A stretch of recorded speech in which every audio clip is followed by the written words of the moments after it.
नए संसद भवन का उद्घाटन प्रधानमंत्री नरेंद्र मोदी करने वाले हैं, लेकिन उससे पहले जमकर बवाल इस पर देश में हो रहा है। तमाम ऐसी राजनीतिक पार्टियां हैं, कई दल जो इसका बहिष्कार करने वाले हैं, लेकिन उससे पहले हम आपको लेकर आए हैं विजय चौक रायसीना हिल्स पर, जहां से हम अपने इस इलेक्शन बस के जरिए आपको पूरा नजारा नए संसद भवन और पुरानी संसद का दिखाते हैं। आइए लेकर चलते हैं आपको बस स्टॉप से और फिर घूमकर पूरा नजारा दिखाएंगे।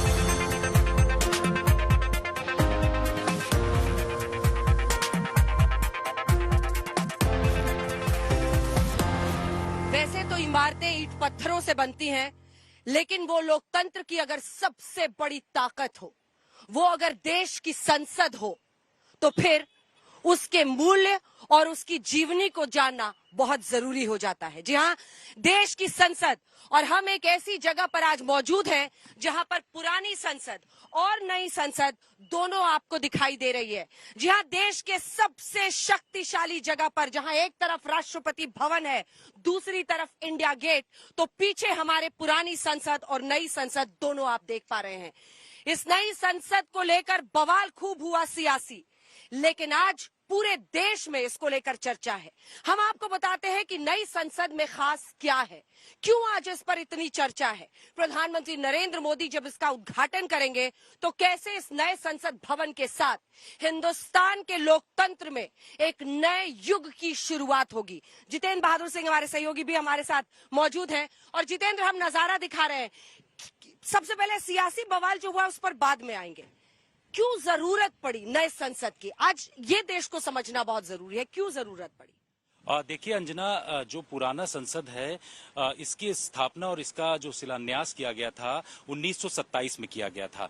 लगभग 100 साल पूरे हो गए हैं। 100 साल पुरानी बिल्डिंग जो है, हम लोग जिस एरिया में यहाँ पर घूम रहे हैं, ये रायसीना हिल्स कहलाता है। और इसके बारे में बोलते हैं कि ये सिस्मिक जोन का बड़ा एरिया है और यहाँ पर भूकंप अगर आता है तो दिक्कतें हो सकती हैं। नई इमारत जो बनी है वो भूकंप रोधी है। पुराना संसद जो है काफी पुराना हो चुका है और उसमें हम लोग जब पार्लियामेंट सेशन कवर करते हैं तो जो बेसमेंट है पुराने संसद का, उस बेसमेंट में भी मानसून सत्र के दौरान काफी पानी भर जाया करता है और उस पानी को निकाला जाता है। तो एक तो बहुत पुरानी इमारत हो चुकी थी, कई हिस्से ऐसे भी थे जहां पर टूटने फूटने की स्थिति बन रही थी।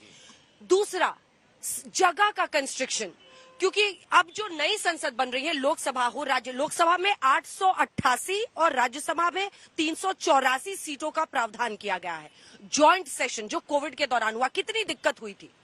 देखिए, कोरोना काल में जब ज्वाइंट सेशन बुलाया गया या फिर जगह की कमी होने की वजह से, क्योंकि सोशल डिस्टेंसिंग अपनाया जा रहा था उस दौरान, और उस दौरान सांसदों को बैठने के लिए जगह कम थी, इसलिए जो सेंट्रल हॉल था वहां पर सीटें लगाई गई थी। उसके बावजूद भी बहुत सारे सांसदों को जगह नहीं मिल रही थी। हमने कई सांसदों से जब बात किया तो उनको कहना था कि स्पेस की काफी कमी हो रही है।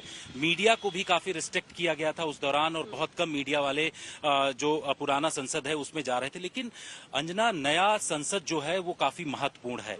इसमें 888 जो लोकसभा के सांसद वो बैठ सकेंगे, 384 राज्यसभा के सांसद वो बैठ सकेंगे, और इन सांसदों के साथ साथ जो विजिटर्स आएंगे उनके लिए बहुत ज्यादा जगह दी जा रही है।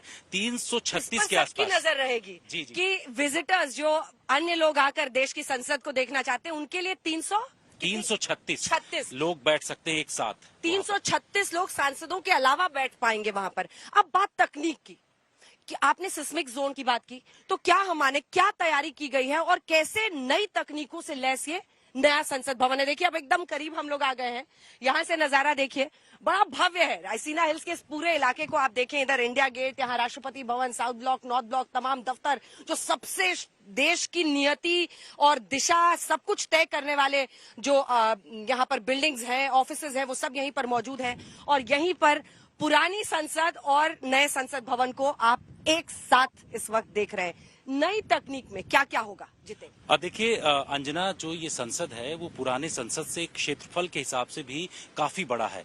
17,500 वर्ग मीटर के आसपास जो क्षेत्र है इसका काफी बड़ा है पुराने संसद से। और इसके बारे में कहते हैं कि इसमें जितनी भी आधुनिक टेक्नोलॉजीज हैं उनको लगाया गया है सांसदों के लिए। पहले क्या होता था कि जो पुराना संसद है वहां पर जगह कम होती थी, रूम सांसदों के लिए नहीं थे। यहाँ पर उनके बैठने की व्यवस्था अलग से होगी और उन सांसदों के लिए जो इलेक्ट्रॉनिक सिस्टम है वो तमाम चीजें अलग से लगाई जा रही हैं। तो ये एक और ये अर्थक्वेक की बात आपने की, अर्थक्वेक प्रूफ भी क्या इस बिल्डिंग को बनाया गया है? बिल्कुल बिल्कुल, यहाँ पर जो है इस बिल्डिंग को भूकंप रोधी बनाया गया है और इसके जो पूरी तल्ले हैं उसमें अलग तरीके की टेक्नोलॉजी का इस्तेमाल किया गया है, जिससे कि अगर भूकंप इस एरिया में आता है, ये एरिया रायसीना हिल्स है और यहाँ के बारे में कहते हैं कि भूकंप अगर तेजी से आएगा तो ज्यादा नुकसान पहुंच सकता है। इस वजह से इसको पूरी तरीके से भूकंप रोधी इस इमारत को बनाया गया है।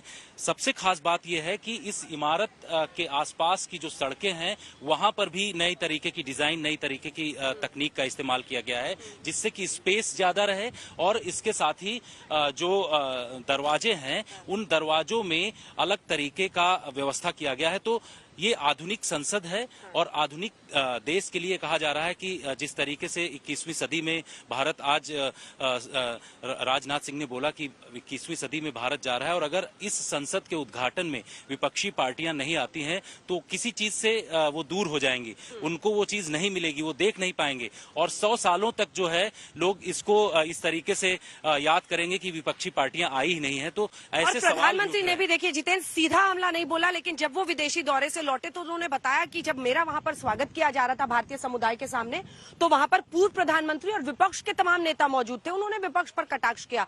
गृह मंत्री अमित शाह सीधा कह रहे हैं कि ये ओछी राजनीति है, इससे बचना चाहिए। कितने दल कल रहेंगे, यानी कितने दल गायब रहेंगे और लगभग 100-125 सांसद ऐसे होंगे जो हम माने कि मौजूद नहीं रहेंगे उद्घाटन में जब उद्घाटन होगा? बिल्कुल अंजना, सामने जो तस्वीरें यहाँ पर दिखाई पड़ रही हैं पुराने संसद और नए संसद की, इससे ये साफ जाहिर हो रहा है कि कितना आधुनिक नया संसद है और प्रधानमंत्री नरेंद्र मोदी का जो सेंट्रल विस्टा का विजन है उस विजन के मुताबिक इसको किस तरीके से बनाया गया है। लेकिन सबसे बड़ी बात यह है कि विपक्षी पार्टियां, महज 20 विपक्षी पार्टियां जो हैं वो विरोध कर रही हैं और ये कह रही हैं कि वो लोग इसमें शामिल नहीं होंगे, वो बहिष्कार करेंगे। वहीं दूसरी तरफ आप देखिए कि 25 जो पार्टियां हैं वो एनडीए के साथ हैं और वो पार्टियां इस जो यहां पर भव्य कार्यक्रम होगा उसमें मौजूद रहेंगी और उसके साथ ही उन 25 पार्टियों में अगर प्रतिशत के हिसाब से देखा जाए तो बहुत ज्यादा है संख्या में उन 25 पार्टियों के सांसद। 350-400 हम माने कि यहाँ पर लोकसभा के सिर्फ जो बात हो रही है। एक बार फिर से नजारा आपको दिखाते हैं। जब जब नए संसद भवन के करीब आ रहे हैं, देश में बहुत उत्सुकता है इस नई इमारत को लेकर। सियासत अपनी जगह है लेकिन वो उत्सुकता भी लोगों में बहुत प्रबल है। आसपास से लोग सिर्फ यहाँ पर आकर अपनी सेल्फी, अपनी फोटो खींचने के लिए पहुंच रहे हैं। सेंगोल को लेकर भी पॉलिटिक्स हुई। जब गृह मंत्री अमित शाह ने पूरा वीडियो दिखाया, नेहरू जी का जिक्र किया, कहा कि कैसे ये सेंगोल उस वक्त दिया गया था आजादी के वक्त पर प्रतीकात्मक रूप से कि कैसे सत्ता का हस्तांतरण होगा, लेकिन प्रधानमंत्री उसको स्पीकर की कुर्सी के बगल में स्थापित करेंगे। सेंगोल पर भी पॉलिटिक्स हो रही है, वो भी और जल्दी से उसी के साथ जो पूरा कार्यक्रम सुबह से है संडे का, वो जल्दी से बताएं। बिल्कुल अंजना, जो 28 तारीख को सुबह से जो कार्यक्रम है वो 7:30 बजे शुरू होगा और सबसे पहले हवन और पूजन का वहां पर इंतजाम किया गया है। ये सारी व्यवस्था की जाएगी। प्रधानमंत्री नरेंद्र मोदी खुद उस दौरान मौजूद रहेंगे, लोकसभा स्पीकर मौजूद रहेंगे। इसके अलावा जो केंद्र सरकार के मंत्री हैं वो भी मौजूद रहेंगे। 8:30 से 9:30 के बीच में सेंगोल स्थापित करने का जो वैदिक रीति रिवाज से वहां पर पूरी व्यवस्था की गई है और जो स्पीकर की कुर्सी है उसी के सामने उसको स्थापित किया जाएगा। इसके साथ ही जो नेक्स्ट कार्यक्रम है वो 12 बजे से शुरू होगा और राष्ट्रगान के साथ वो पूरा कार्यक्रम शुरू होगा। इसके अलावा वहां पर लोकसभा स्पीकर बोलेंगे। एक सिक्का भी जारी किया जा रहा है और इसके साथ ही स्टैंप जारी किया जा रहा है। 1:10 पर प्रधानमंत्री नरेंद्र मोदी बोलेंगे, पूरे देश को संबोधित करेंगे और तमाम जानकारियां देंगे। इसके अलावा 2:30 बजे जो है पूरा कार्यक्रम संपन्न हो जाएगा। तो ये पूरा 28 तारीख का कार्यक्रम है जो मिनट टू मिनट आज तक पर आपको जानकारी मिल रही है। तो हमने आपको नजारा दिखाया रायसीना हिल से, देश की सबसे शक्तिशाली जगह का, जहां से देश की नीतियां, जहां पर देश के हर बड़े फैसले होते हैं। प्रधानमंत्री खुद उद्घाटन करने वाले हैं नए संसद भवन का, उनका भाषण संबोधन भी होगा। लेकिन इसी के साथ ये भी याद रखिए कि कांग्रेस पार्टी हो या फिर टीएमसी और तमाम अन्य पार्टियां, कुल 21 दल ऐसे हैं जो इसका बहिष्कार कर रहे हैं। लेकिन कुल मिलाकर आज स्थिति ये है कि उनका यह आरोप है कि ये उद्घाटन राष्ट्रपति के हाथों से होना चाहिए ये पीएम के हाथों से नहीं, लेकिन सत्ता पक्ष अपनी तरफ कायम है, वो अपनी तरफ अड़े हुए हैं। और इस बीच हमने आपको दिखा दिया नजारा संसद भवन का।